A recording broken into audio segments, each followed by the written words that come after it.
Form 16B is about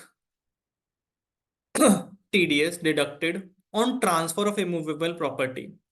जब भी हम कोई इमूवेबल प्रॉपर्टी बेचते हैं, खरीदते हैं, और अगर उसका वैल्यू कंसीडरेशन 50 लाख से ज्यादा है, तो उस केस में TDS डिडक्ट होता है 1%।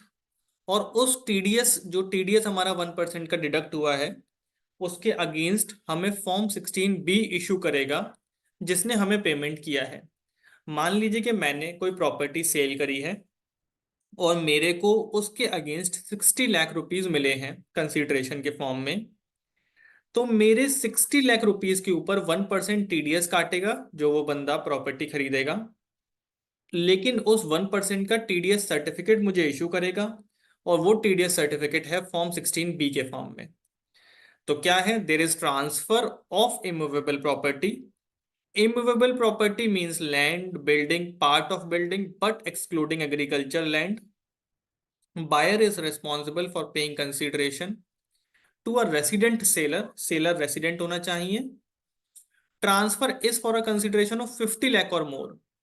Consideration 50 लाख से ज्यादा होना चाहिए। फिर उस केस में बायर डिडक्ट करेगा 1% का TDS और मुझे उसके अगेंस्ट फॉर्म 16B इशू करेगा। फॉर्म 16B में क्या क्या होगा? डिडक्टर, डिडक्टी की name, address, pan number, assessment year, payment acknowledgement number. Payment acknowledgement number मतलब उसने किस चालान के थ्रू TDS का पेमेंट किया है, कितना अमाउंट पे किया है, और उसका वेरिफिकेशन।